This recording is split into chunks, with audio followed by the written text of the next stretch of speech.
City of Marshalltown, the council agenda has been published. We're at 10 West State Street. Today's date is November 11, 2019. The time is almost 5:30 p.m.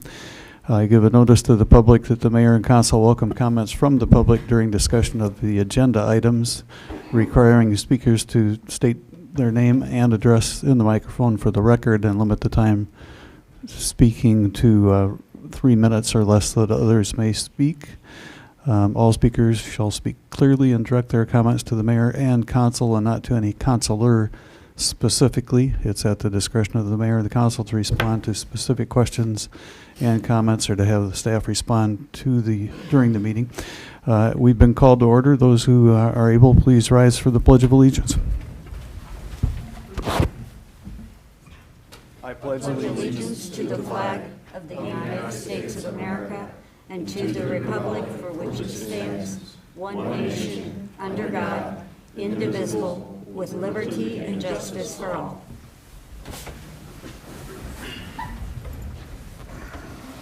Roll call, please. Lamer. Here. Martin. Here. Weirin. Here. Cahill. Here. Gowdy. Here. Hoops absent. Isom. Here. Very good. We have an agenda. Time for the council and administrator and mayor comments. Does any councilor wish to comment? Madam Administrator. No, Your Honor. In keeping with the practice at the regular meetings, I'd like to bring to the attention of the council another couple who has been really good to Marshalltown and Marshall County in general. They're Gary and Bobby Brandenburg. Anytime that you have a project that would benefit by having an airplane and a photographer, Gary's up in his airplane and taking pictures. I know when my wife Sharon, who's here tonight, and Jennifer Howard did that Paint the Bridge project, and we had 900 to 1,000 people doing the viaduct painting and scraping. Gary took pictures of that. When Trails Inc. needed some pictures taken to help the developers for the 34-mile trail, Gary Brandenburg was up in the air doing that.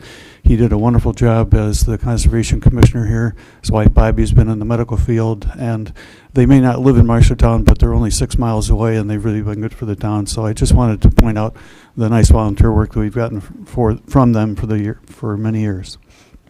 We're at the point where if there's a motion to approve the consent agenda, we should do that. So moved. Second. Roll call. Isom. Yes. Lamer. Yes. Martin. Yes. Weirin. Yes. Cahill. Yes. Gowdy. Yes. Carried. Very good. Thank you. Madam Clerk, would you read those, please? Approve the council minutes for October 28th, October 29, November 4, and the bill list in the amount of $2,472,912.60. Receipt of the civil service water pollution control plant maintenance operator list. Receipt of the building permit reports for September and October. Set December 23rd at 5:30 at the last regular meeting of December, and receive the proposed meeting calendar for 2020. Resolution accepting bid and authorizing the purchase of a 2020 Silverado from Carl Chevrolet for the price of $59,991.64 and a 2020 Chevy Silverado from Carl Chevrolet for the price of $63,464.20 for use in the street department. Resolution declaring certain property surplus and authorizing sale and disposal of a 2000 Chevy 4x4 pickup and a 2011 Ford F-250. Resolution approving contract change order number 3 for the South 4th Avenue project, increase of $1,221.70. Resolution approving engineer's statement of completion and accepting the South 4th Avenue project, final project cost in the amount of $141,562.70. Liquor license renewals, Plaza Mexico and BPO Lodge. Thank you. On to item G, and that's reports. The first one is a 13th Street Public Safety Camera update by Neil Delaw.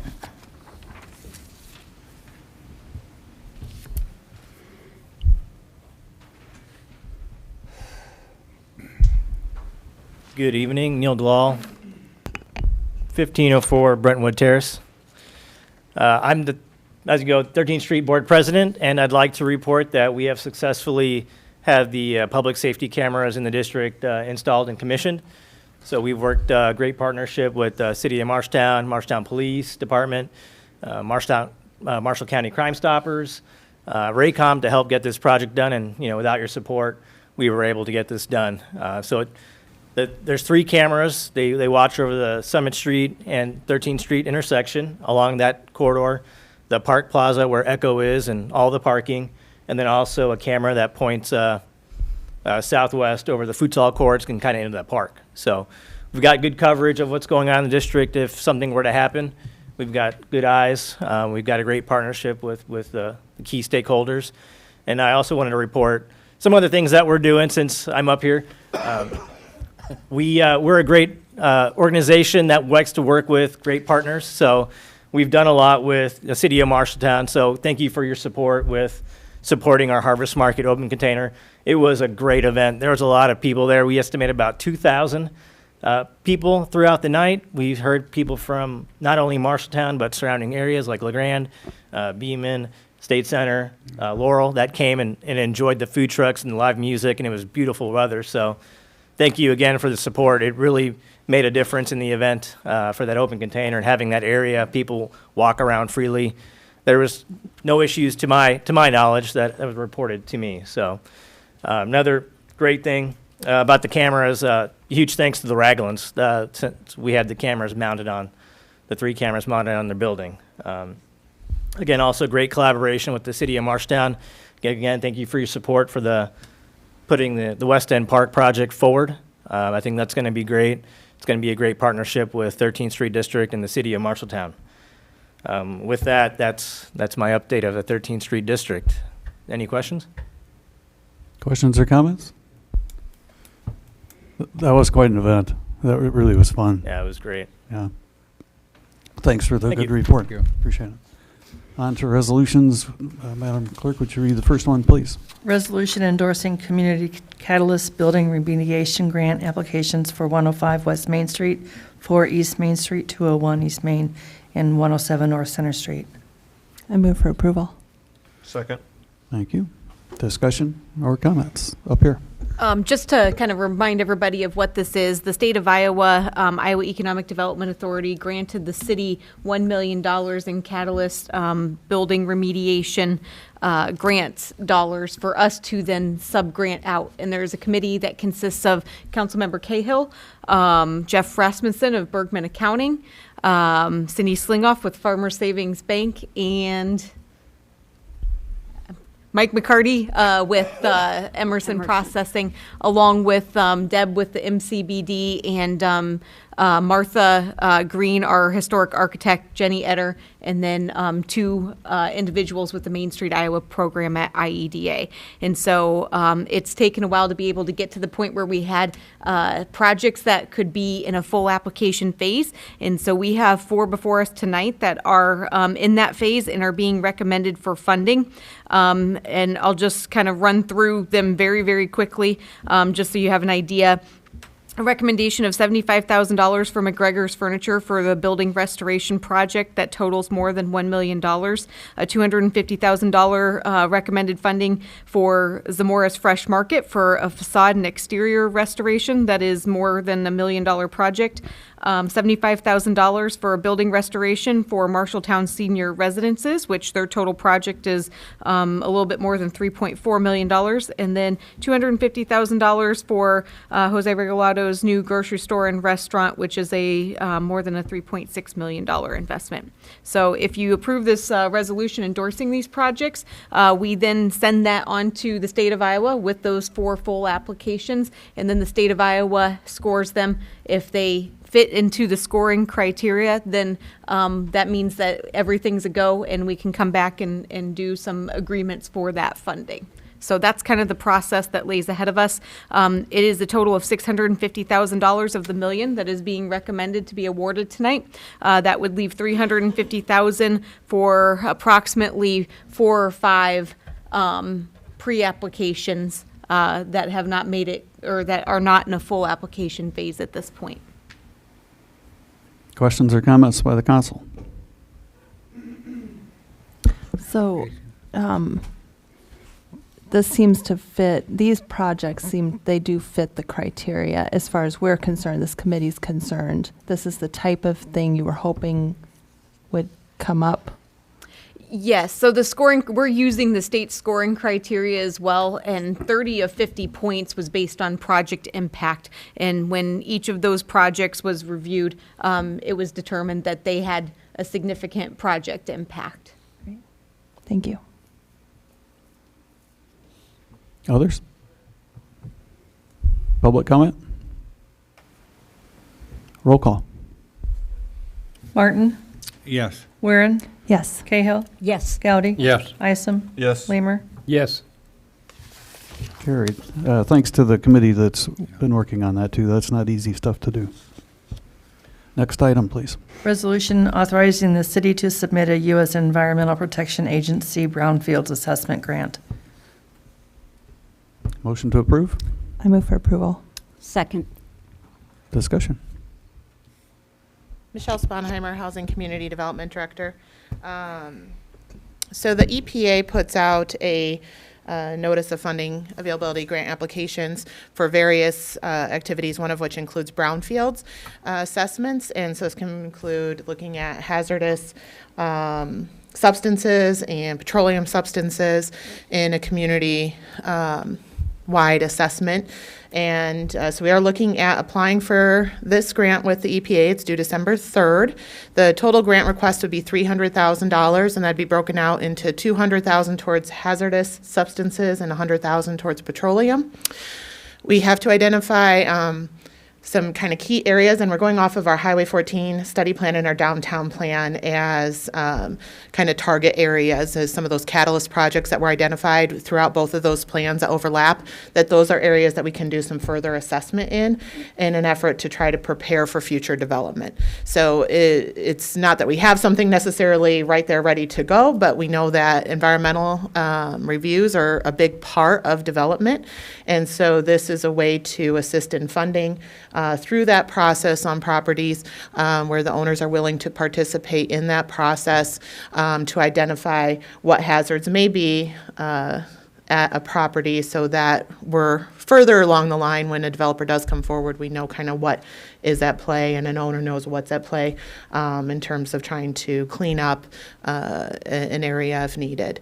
It also positions us in a way where possibly should a property become something that eligible funds for cleanup would be available, we've already done that legwork. So there's no city matching requirement to this grant. It is all federal dollars that are submitted, and that would cover the full grant amount. If awarded, I believe it wouldn't be probably until late summer of 2020 before we would actually see stuff begin, before their awards come in and things like that. So still got a little bit of ways to go on this, but we are working towards an application and would like support of that to submit for that assessment. Any questions or comments? You mentioned in the memo about the Iowa wholesale renovation that this could help with that, and I'm just wondering what stage. Well, we used a previous grant to do environmental assessment on that building before we had that renovated.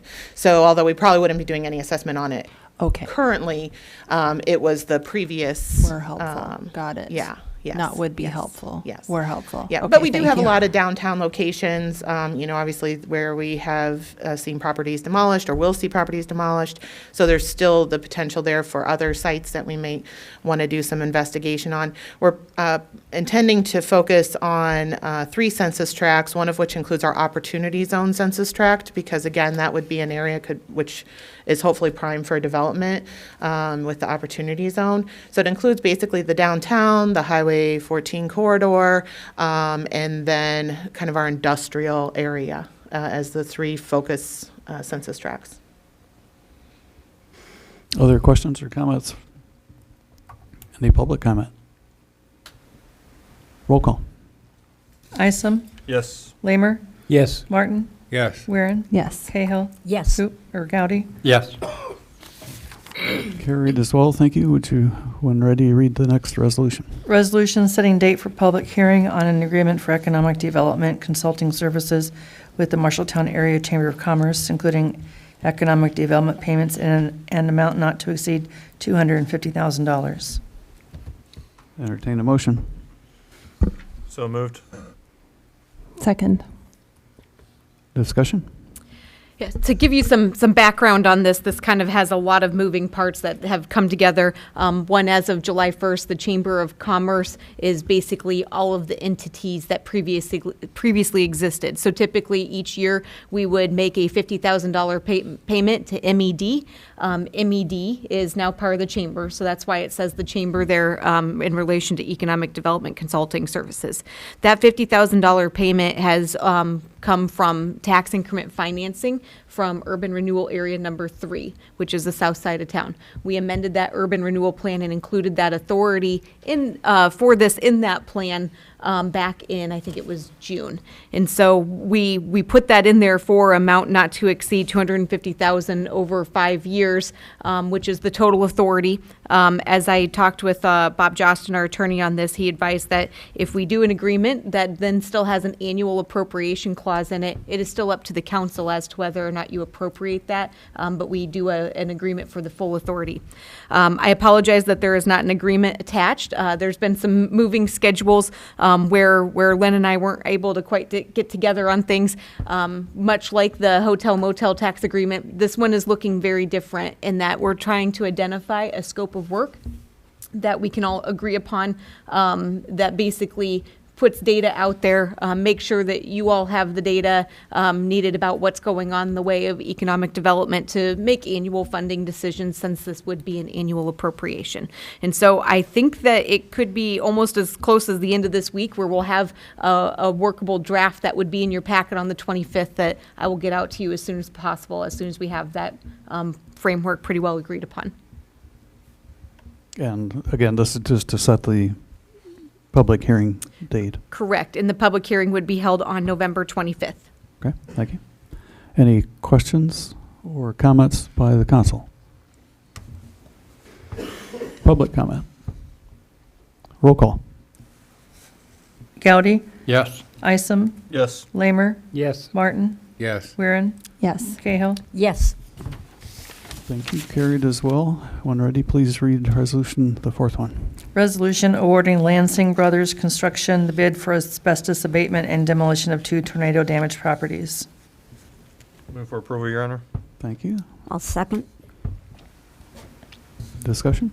This is the first of our two. We actually have 2 contracts that are being awarded. This one exceeds what my purchasing authority is, and which requires the council approval. The other one is to Landfear Excavating for 310 Bromley Street. And so this is our first. I did include the bid tabulation in the packet so that you could see what our projected cost is likely to be off of this, as there were both FEMA eligible and FEMA ineligible items as part of each bid that we were required to break out. So this is the first, and it certainly will not be the last. Questions or comments? Do we have a time frame on how this goes forward from here? Yes, so initially, I think in the bid, we'd put a due date or a deadline date of December 31st, but the weather has just changed so quickly that in the contract, we changed that to what our current FEMA deadline date is, which is March 11th of 2020. So they would have until then. I would think that if the weather would cooperate a little bit, it could be done before then. Thank you. Other comments or questions? Public comment? Roll call. Weirin, Yes. Cahill, Yes. Gowdy, Yes. Isom, Yes. Lamer, Yes. Martin. Yes. Thank you. Next item, please. Resolution approving the Marshalltown Municipal Airport State General Aviation Vertical Infrastructure Program Grant Assistance Application. So move, Your Honor. Thank you. Is there a second? Second.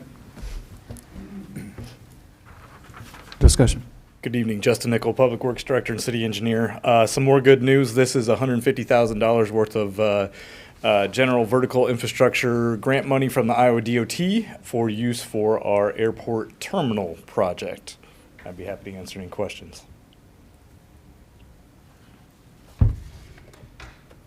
Seeing none. Let's call for public comment. Roll call. Lamer, Yes. Martin, Yes. Weirin, Yes. Cahill, Yes. Goudy, Yes. Isom. Yes. Carried as well. Thank you. The next resolution, please. Resolution approving private placement engagement letter with Piper Jaffray and Company not to exceed $52,000 and approving the distribution of term sheet. Is there a motion? I move for approval. Thank you. Any second? Second. Thank you. Discussion.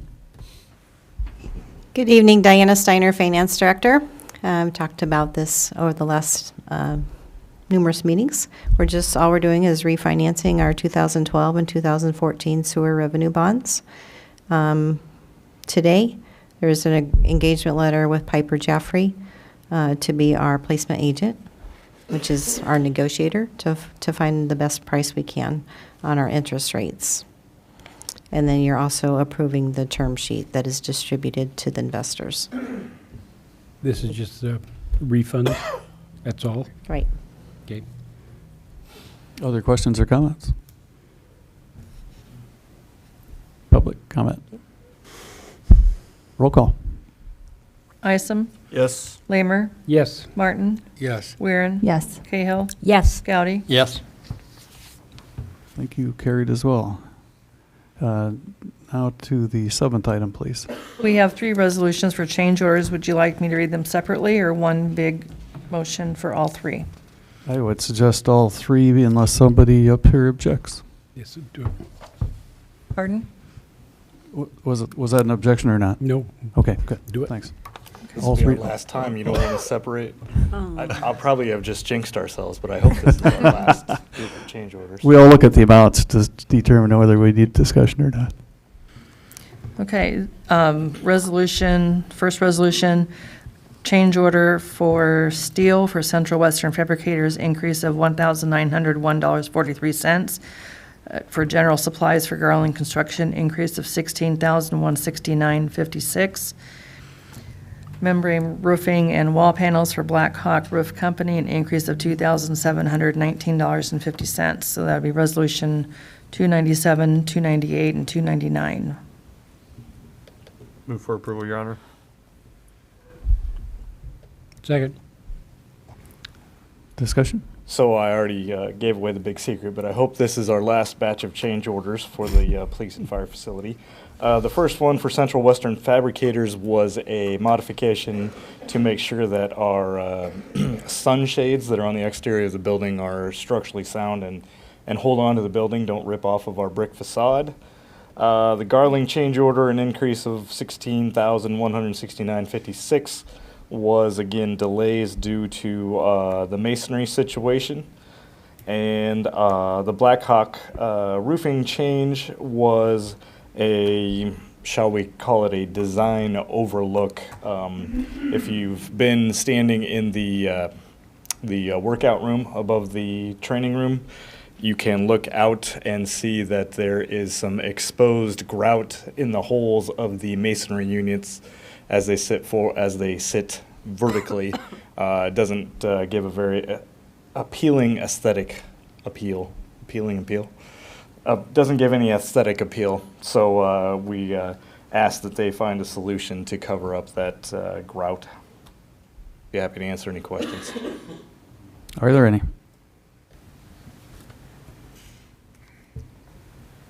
Roll call. Cahill, Yes. Goudy, Yes. Isom, Yes. Lamer, Yes. Martin, Yes. Weirin. Yes. Thank you. That carried as well. Now we go to item I of the agenda, and that's ordinances. Would you read the Yes. first one, please? Is there a motion to take the tabled ordinance off the table for discussion and action? So moved. Second. I don't think there's discussion on this one, is there? Martin, Yes. Weirin, Yes. Cahill, Yes. Goudy, Yes. Isom, Yes. Lamer. Yes. Very good. It's Okay. We have second reading of an ordinance rezoning parcels from R2 low-density residential to M2 heavy industry. I move for approval. Second. Discussion.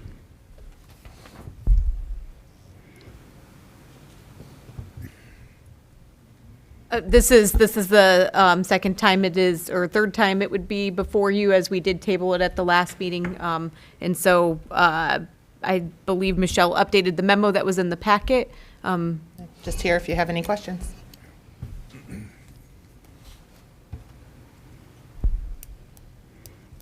I don't see anybody with questions. Any public comment?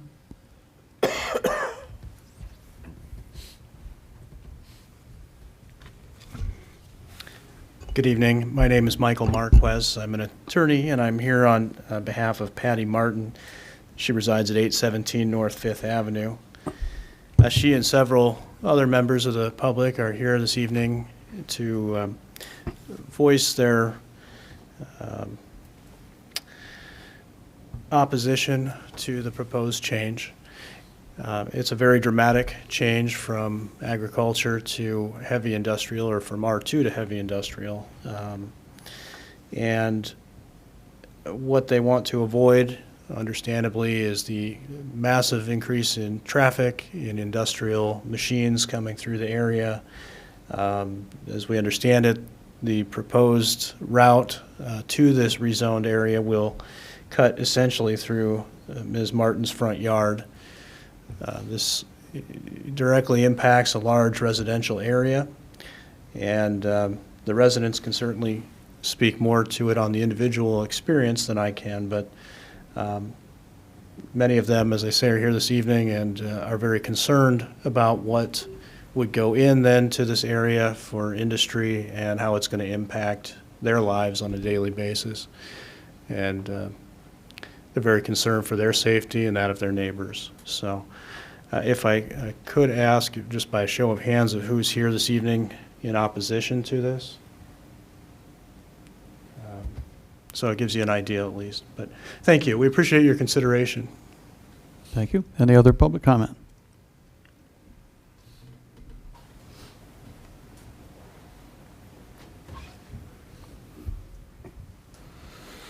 Good evening. Sandra Johnson, 902 North 5th Avenue. I met you guys last, 2 weeks ago and voiced my concerns regarding this change. I just would like to reiterate that. Our home with the deck on the side resides about 15, 20 feet at the most from this street. So I feel like if this is completed, that it's going to affect the way that we sleep. That we enjoy our front yard with my dog. Just the overall living standard with us being so close to the street. It really concerns me. Please consider that on my behalf. Thank you. Thank you.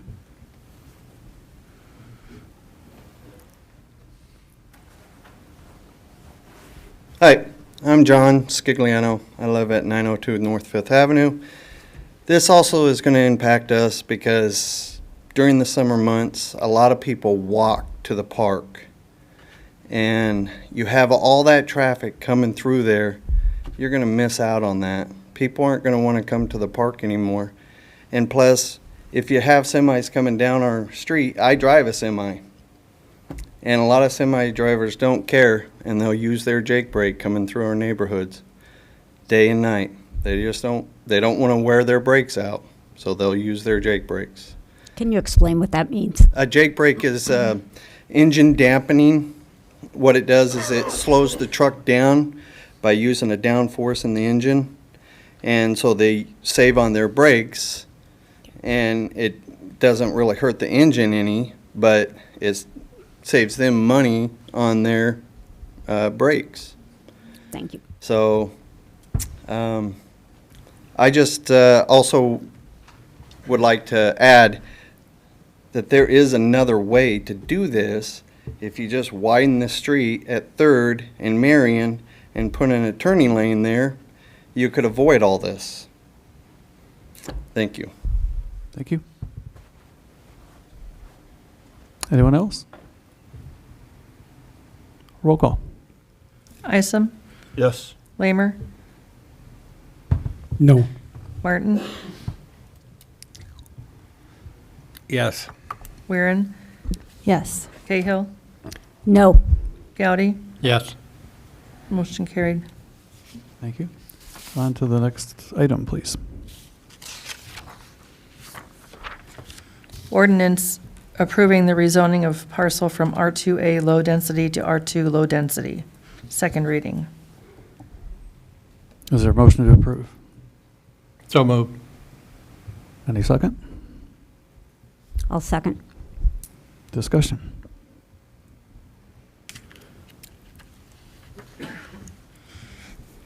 Michelle Oppenheimer again. Just, again, this is the, now I believe, third time we've talked about this item. Maybe second. Yeah, we had a discussion. So just if you have any questions, it's rezoning to R2. Public hearing would be at your next meeting. Are there any questions or comments by the council? I'm still in favor of leaving it R2. Is that right? R2A. That. I concur with that. I feel that that gives us the most options in selling the property, in having it developed, is to have the most options available. Other comments or questions? It was also what Planning and Zoning, the Planning and Zoning Commission voted that way also. Any other council or comment? Any public comment? Roll call. Goudy, Yes. Isom, No. Lamer, Yes. Martin, Yes. Weirin, No. Cahill. No. Tie vote failed. On to the next item, please. Ordinance to amend number of handicap parking spaces to add one space on the west side of South 6th Street in the 300 block, one space as signed. First reading. And there is no public hearing required for this item.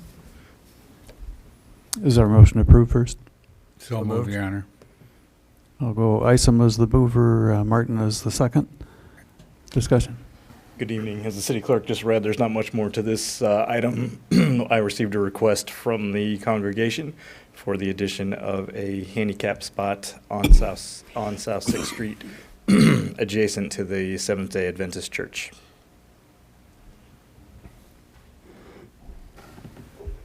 Any questions or discussion?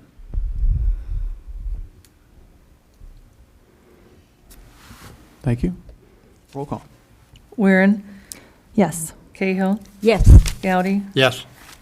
Isom, Yes. Lamer, Yes. Martin. Yes. Very good. That carried as well. Now we go to item J, which is discussion items.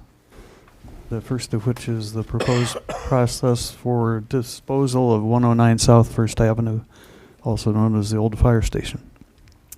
Yes, it is that time where we've had to turn on the heat, and I don't think we want to be heating a building all winter. The building has also recently been completely cleaned out by the fire department, and so we are ready to dispose of this property. It is a property that has gained significant amounts of interest compared to other properties that we've had. I've got a list of 7 parties who have contacted me and are interested in knowing what our process is for this disposal.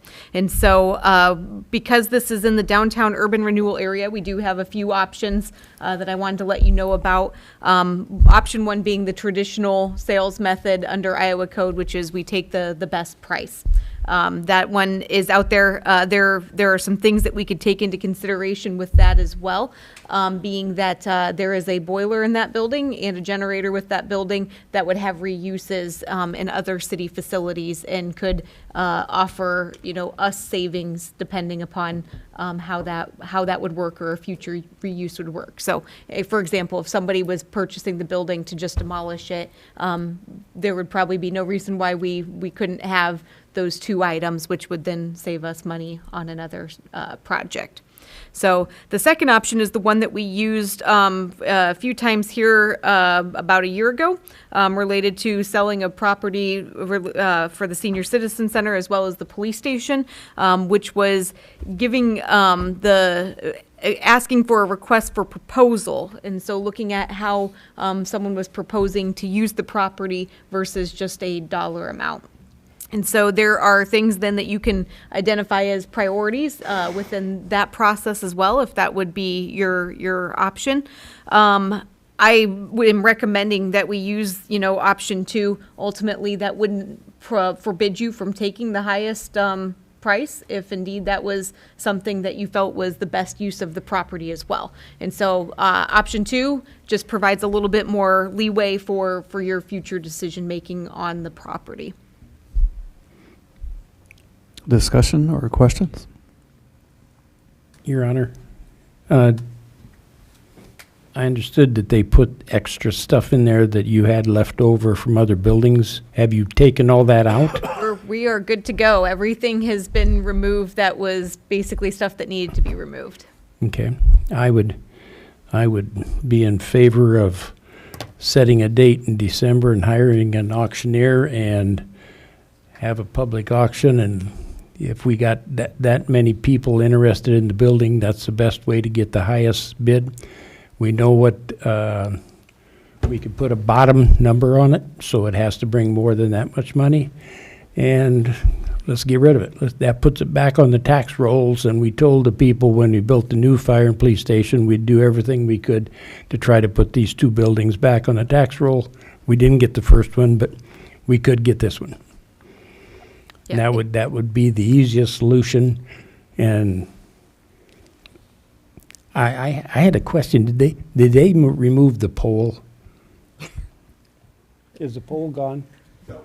Oh, I think we ought to take the pole out. I think the pole has to go with the new one. Good evening, Christopher Cross, Deputy Fire Chief, Marshalltown Fire Department. Just kind of give you a kind of an update of what's in the building and what's not in the building. We have taken all the metal desks and file cabinets that were not transplanted to the new building, and we sold those for scrap for recycling at Gervich. The brass poles are still in the station. I don't know exactly what the fire chief intends to do with those. I'll inquire with him about that. I think those are historic pieces. I do too. I don't want you to use them. No. But no. No, I don't. Well, that's a whole nother thing, man. I'd love to put those in the station somewhere so that, you know what I mean? Yep. So, whatever. But our crews have worked very hard to get that building ready to go. Great. And so whenever you guys decide to do it, there's not much in there. There's maybe some, scant artifacts from the fire department's days there, but nothing significant. Okay, good. Thank you. So that's what I'd recommend to do. And so basically under option 1, the standard way to sell, you would have quite a few different ways that you could go about that. One of those being an auction, as Councilmember Lamer mentioned there. We could also hire a realtor or do like we've traditionally done, which is say, here's our notice, and you have this until this date to turn in a sealed bid. If we use the sealed bid process, do we have the right to turn down all bids? Yep. Yes, you always have that right, and in pretty much every document that we put together where it's selling something or requesting services, then we always include that in there. So if we didn't get a number that was reasonable, we could turn to the auction as a second, or one of the other methods that you described. Correct. The reason I recommended an auction is, and I've had several people that are interested in the building, and if you have an auction, nobody can say, well, you treated these people different. Everybody's got their fair chance. They come with their checkbook, and if they want it, they can buy it. And they can't say anything about how the city handled it. It's wide open. Other comments or suggestions? What's the boiler and generator worth to us at the end of the day? Oh. That's a good question. The boiler, I think would be basically what we would put in City Hall to fully disconnect us from the police station. And I want to say that maybe had a $20,000 to $35,000 value if we were buying new. This is a 20-year-old boiler, so, you know, there'd be some depreciated value there. The generator, I'm not sure on that one. Again, it's you know, obviously not new, and so but the plan was to put that at the library to be able to run some critical components of the library in a power outage. So right now there's no project even planned for that, though it is something that we recognize as a need for the library.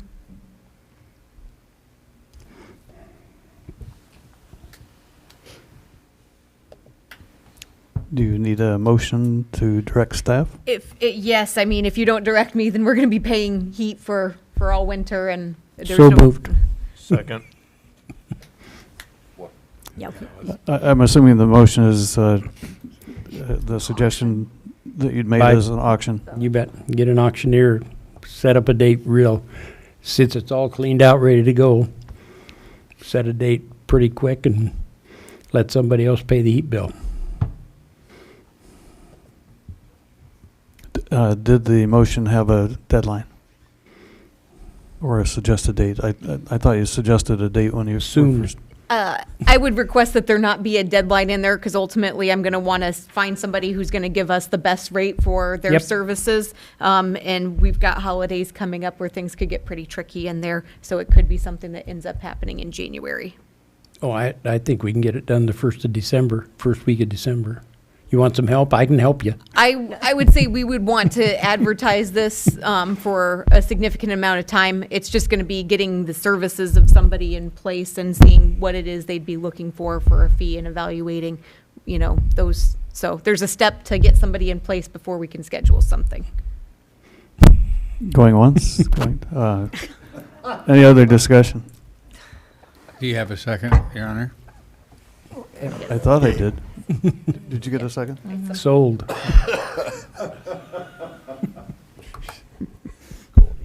And the motion is open-ended for a public auction. No time limit, right? Yeah. What was the motion? To proceed with disposal of the building through an auction. With no time limit, correct? Correct. Lamer? Yes. Martin? Yes. Weirin? Yes. Cahill? Yes. Gowdy? Yes.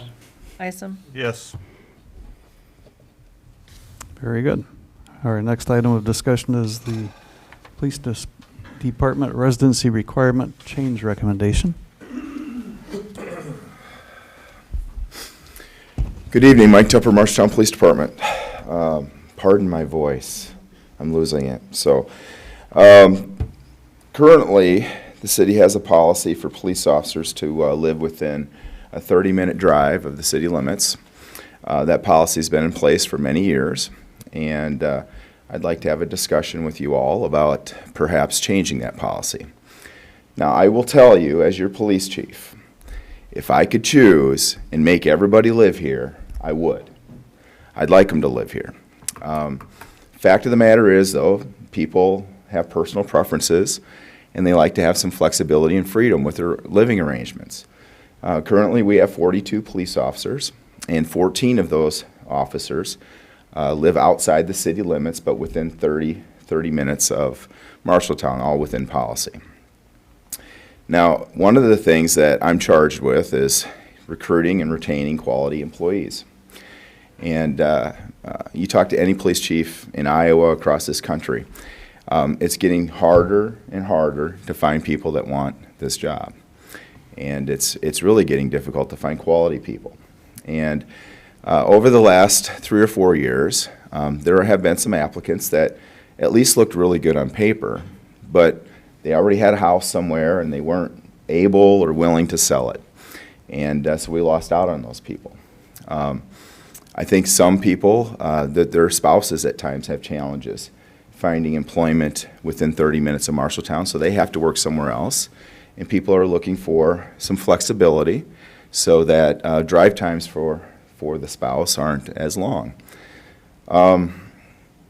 The idea of requiring public safety professionals to live within a certain distance of the station or the city limits is really an antiquated idea at this point. And, we are currently requiring people to reside within 30 minutes of Marshalltown, but we're not requiring them to always be within 30 minutes of Marshalltown. And when our employees are off duty, they're off duty. And many times, they're not within 30 minutes when we call them. So I don't know that having this requirement enhances public safety. What I do know that it is a challenge for me when it comes to recruitment. And whether we like it or not, we are competing for police officer applicants with the Des Moines metro area, whether we like it or not, in Story County and Ames and all of our neighbors within an hour drive time of us. And we have a building now where we can compete. People want a nice place to work, and we certainly have a nice place to work. Competing with some of the salaries that are being paid in the metro area, difficult. We're probably never going to get close to what some of the people are paying. And a lot of the places in the Des Moines metro, their residency is 60 minutes or no residency at all. So I firmly believe that most people aren't going to live more than 60 minutes away. And even if we expand this to 60-minute drive time, why have a residency at that point? I don't think most people would live that far away. But I guess that's my side of the story, and I'm happy to answer questions. I know it's a difficult issue. I know that there's a lot of people in our community that think everybody should live here, but I'll just be honest with you. I mean, we don't require most city employees to live in the city limits. And I don't know what the percentage is of other departments with employees living outside the city limits are, but certainly people in public works, the street department, they all have critical jobs too that are important to the city. And we don't place this requirement on them. So I think it's time to think about expanding our residency and just giving our employees an option to have a little more flexibility and freedom about their living arrangement. Be happy to answer questions. Not long after we got on the council and you became our police chief, we switched to the 12-hour shifts. Yeah. Has that made this requirement more antiquated or less important? I don't think that this residency requirement is, regardless of the shifts we're working, I don't think it's important to our daily operations. I don't think it's making us a better police department. I don't think it's making us a safer community. It's just a restriction that we place on employees. And again, I wish everybody lived here, but they're not always going to live here. And there's lots of valid reasons why people would choose to live elsewhere. And it's nothing against Marshalltown. It's just personal choice. Is this part of union contract? It's not in the union contract. This is a city policy. Okay. And I don't want it to be in the union contract. No. Ours was. That's what I'm asking. One thing that I would point out, though, is currently this policy does not require the police chief to live in Marshalltown. I'm recommending that this policy be updated to require the police chief to live in Marshalltown. I think the police chief should live in Marshalltown. And I love living here, and I have 5 years to retire before I'm eligible to retire. And this is my forever home at this point. So I think your police chief should live here, but I don't know that it's necessary to require everybody else to live here. Chief, can you state is the requirement to, in case there is an emergency, that you could call people in and they could get here in 30 minutes or less? Well, I think that's the idea behind the residency requirement, is that when you call them in, they're close. So how often have you called people in like that besides the tornado maybe? Yeah, well, we call people in frequently, and we get good response times from people. But and I don't keep stats on this stuff, but it's very common for us to call somebody who's off duty and say, hey, we need you to come in, and they're already in Des Moines, or they're in Cedar Rapids, or they're wherever, okay? Because again, when they're off duty, they're off duty. And we can't unless we want to start paying people on call time, we can't require people to always be within 30 minutes of the city limits. So, having this requirement that they live within 30 minutes, I don't know that it serves any real purpose, to be quite honest with you. Thank you. Other comments? What we did is we said changed the requirement where they could live by a distance. And we said, if you're here within a certain length of time, like the 30 minutes, then you get paid for the 30-minute call-in. Yeah. If you're not here within 30 minutes, you don't get paid for it. Yeah. But you still have to come to work. And that made, just let let them determine where they wanted to be, so. Yeah. I think for convenience factor. Left it up to the employees. Yeah, and I think for a convenience factor, most people are going to live close. And, you know, I just gave you the statistics. 2/3 of our employees already live within the city limits. But there are some employees, and they're quality employees, by the way. We have rock star employees that for a variety of personal reasons, they need more freedom and flexibility with their living arrangement. So I don't know. I wish there was a better answer or solution. But I think as it gets more and more difficult for us as a community to find quality employees that want to work in a public safety profession, we have to start thinking outside the box and maybe giving some other types of incentives. Maybe we want to come up with an incentive to get people to move here. I don't know. But that might be difficult as well. Extra money if you live here. I don't know. About probably a dozen years ago now, this issue came up, and I think we moved it from 20 minutes to 30 minutes. Yeah. Was it that long ago? It was before your time. It was I before my thought. time. It was before my time. And there were some people concerned that there would be this great exodus out beyond 20 minutes and Yeah. up to 30 minutes, and it hasn't happened. So I don't think it'll happen here too either. It's very expensive to live far from where you work, and boy, that commute time is a killer. So I don't think it'll be a big deal. Especially tomorrow morning when it's 4 degrees in the icy roads. Yeah. And And you one got thing, even and with you got our- an hour to drive. That's true. And one They were thing with trying the- they were trying to give you a hint. That's why they didn't require you to live here, you know? Yeah, yeah. No, Well, I'm kidding. One thing that I want to make very clear, even with our current policy, if people choose to live outside the city limits, that's their personal choice.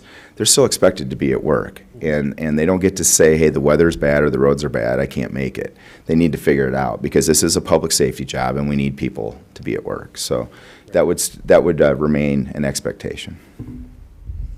We know we have a housing shortage. The two studies that the chamber has, or Medic has sponsored, has told us that in spades, and that's why we're working so hard to get developers into town, and why it's so exciting to see the Carters develop the properties that they have over by the bowling alley and that sort of thing. So it's we've had CEOs of companies in town here who commuted from, and still do commute from, Ankeny or Ames because of that. We're just a very mobile society anymore either, and people don't think much about driving 45 minutes to an hour. So what is the ask on this? Do we continue the discussion? Is it something we're looking for, a resolution or a change in policy? It would, so there is an existing resolution that sets these, and so that would be basically, yes, a resolution to move forward, setting the police chief's request, and then I'll give the preview of the deputy chief's request as well. And so that those would both be handled by a resolution that would come before you at a future meeting. So you're recommending no distance? Yeah, I'm recommending that the police chief be required to live within the Marshalltown city limits, and that for the rest of staff, there is no residency requirement. Okay. I can support that. I think that it will, again, if it will broaden our range of quality employees, again, we do it with teachers, we do it with, as the mayor said, other businesses. We have people who come from out of town. They're the ones who have to do that commute every day. Yeah.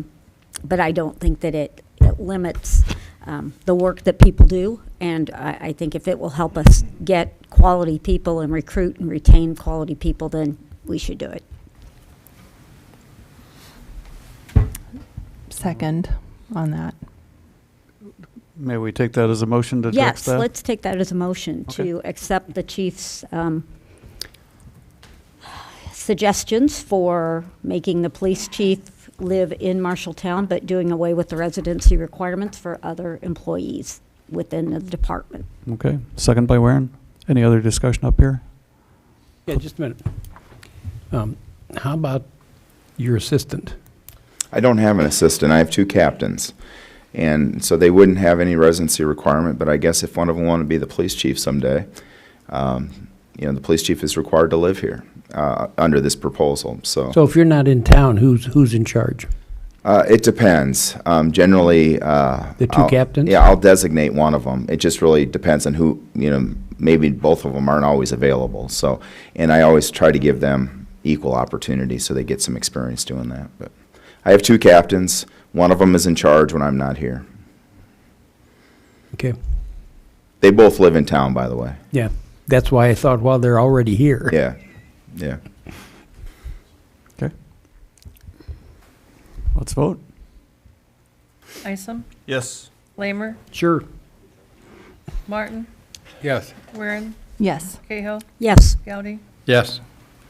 Thank you. Staff has its directions. And finally is the fire department residency requirement. Hello, Your Honor. Christopher Cross, Marshalltown Fire Department again. I'd like to just echo everything the chief said. I think it's a lot of great points were made, and we'd like to be able to give our employees the flexibility to live where they want to live. With a small caveat, if you've read your memo that's attached in the packet, we're looking to extend a 20-minute time to a 30-minute time. That's the fire chief's commander's intent at this time. We would like to be as closely aligned with the police department line staff as possible. I'm not so sure that no residency requirement's feasible for us without having a conversation with the fire chief to see what his intent is. But we'd like you to consider stretching out our residency requirement from 20 to 30 minutes for the majority of the reasons that was stated by Chief Tupper. And I'd be happy to answer any questions you may have on the fire department operations. Fire away with questions. No pun intended. Yeah, Or pun intended, exactly. whichever you prefer. Would it be, now you said the notice here says from the 20 to 30 minutes. If after the chief gets back, decides that, we want to match the police, would it take another resolution? Do you think that's a direction it might go? I can't answer that, ma'am, without speaking to him about the whole thing. So is this an issue of not knowing what he would do, so we're just going to go with the 30? I had a brief conversation with him via text message as we were prepping to speak about this tonight.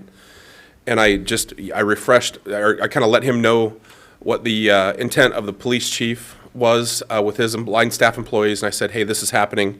He says, I'd like to just keep the memo as is and keep it at 30 minutes for the time being. And if I would like to reserve the right to be able to come back and talk with you all about this, or the fire chief would. That's what I was wondering, yes. Everything is open to discussion and interpretation Good. at a later date. And as Councilman Lemer said, it's not in your contract. That's correct, ma'am. It's a It's a city policy, issue. and we prefer to keep it that way. Thank you. Just to clarify, as we were putting together this agenda, both chiefs were in the room, and Chief Ryerson made clear that unlimited or no residency required was not something that would do well for the fire department, just given that when the call is put out, people are needed to be here within a certain amount of time. And so I don't foresee that would change, and he was fully aware of the actions that were being requested by the police department before the agenda went out. Very good, thank you. I'm sorry if I explained that clumsily. No, you're fine. Is I'll there clarify. is there a motion to direct staff to So moved. go that direction? I'll second. Further discussion up here? Discussion out by the public? Thank you. Roll call. Cahill, Yes. Gowdy. Yes. Isom, Yes. Lamer, Yes. Martin, Yes. Warren. Yes. Very good. That carried as well. And that takes us to item K on the agenda, which is the time for public comment, also called open mic. Members of the public may make comments on any item that was not on the agenda during this time. Again, approach the microphone, state your name and address. Limit your comments to 3 minutes unless authorized by the mayor to go longer. Direct the comments to the mayor and council as a whole. And the mayor and councilors shall not engage in discussion or debate on items raised by members of the public so that we don't violate the open meeting laws. Microphone is open. Lee Botter, 401 Orchard Drive.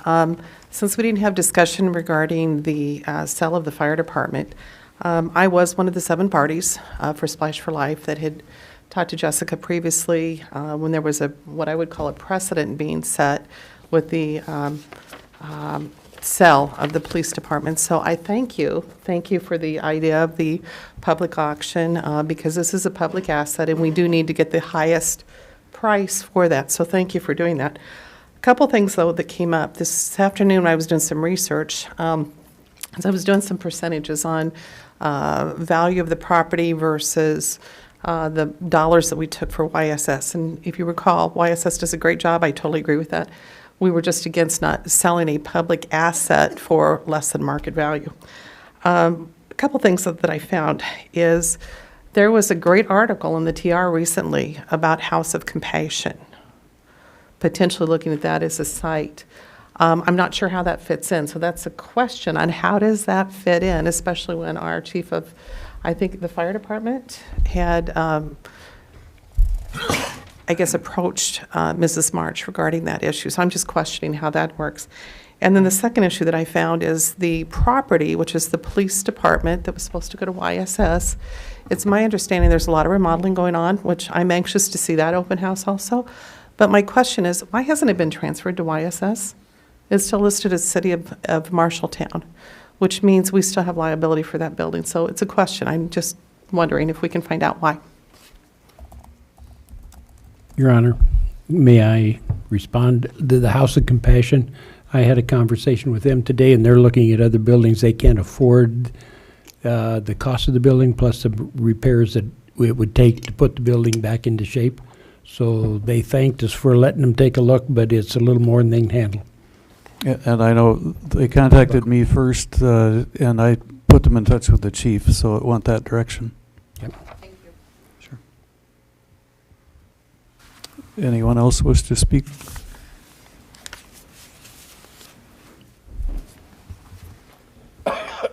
If not, we are adjourned. The time is 6:32.